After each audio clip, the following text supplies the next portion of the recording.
Hi, everybody. Deacon Dave here. Welcome to the Deacon Dave and layperson Lisa show.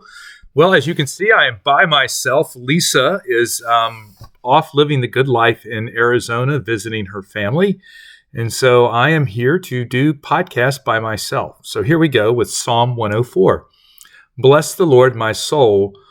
Lord, my God, you are great indeed. You are clothed with majesty and splendor, robed in light as with a cloak. You spread out the heavens like a tent, setting the beams of your chambers upon the waters. You make the clouds your chariot, traveling on the wings of the wind. You make the winds your messengers, flaming fire your ministers. You fix the earth on its foundation, so it can never be shaken. The deeps covered it like a garment. Above the mountains stood the waters. At your rebuke they took flight. At the sound of your thunder they fled. They rushed up the mountains, down the valleys, to the place you had fixed for them. You set a limit they cannot pass. Never again will they cover the earth. You made springs flow in wadies that win among the mountains. They give drink to every beast of the field. Here wild asses quench their thirst. Beside them the birds of heaven nest. Among the branches they sing.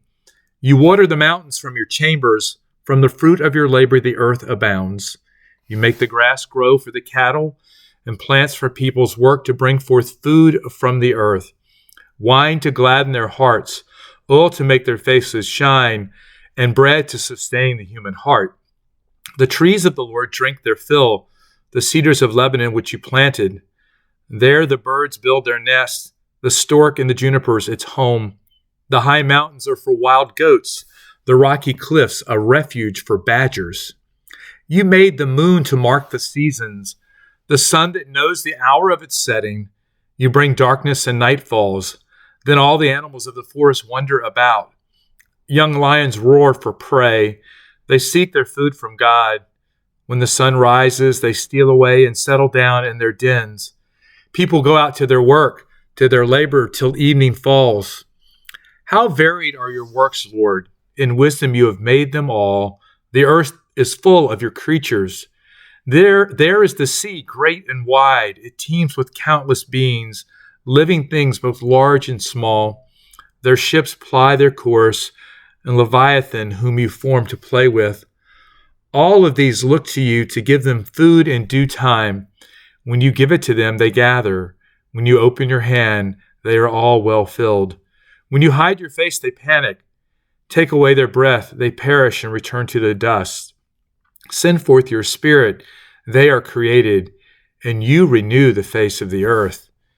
May the glory of the Lord endure forever. May the Lord be glad in his works.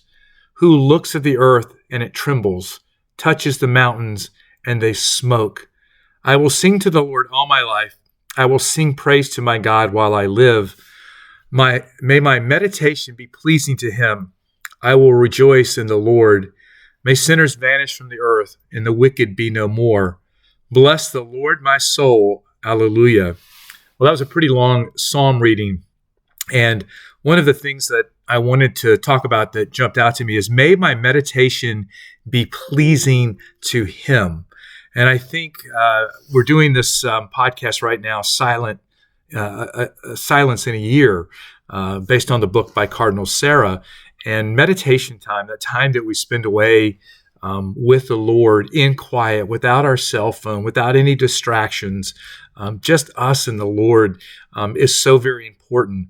And just the other morning, I was sitting in my room where I do my prayers and whatnot, and I was just looking out at the calm water, and it was a very kind of gray, cloudy day, and the clouds were moving like really fast, but it was very quiet. And yet there was such power and beauty in that. And that's exactly what God reveals to us. Yes, he created nature. He did all of these things. But what is so amazing is the beauty that he has created in each one of us, the beauty that he has created in you. And when we spend time with him, meditating and praying, and really more than anything, just listening, he seeks to reveal in the depth of our heart and our soul that same beauty that we see everywhere else in creation, that same beauty that exists within us. The other part of this psalm that I love is it talks about how we participate in nature, right? We till the soil, we water the plants, we do things to provide. So God has given us all of these elements, and He wants us to use them in beautiful ways for productive purposes, okay, that keep us physically strong, spiritually strong, and mentally strong. So all of the things the Lord has provided for us are meant to bring about good. They're meant to bring about glory. They're meant to accentuate the beauty that God has created all around us and in one another.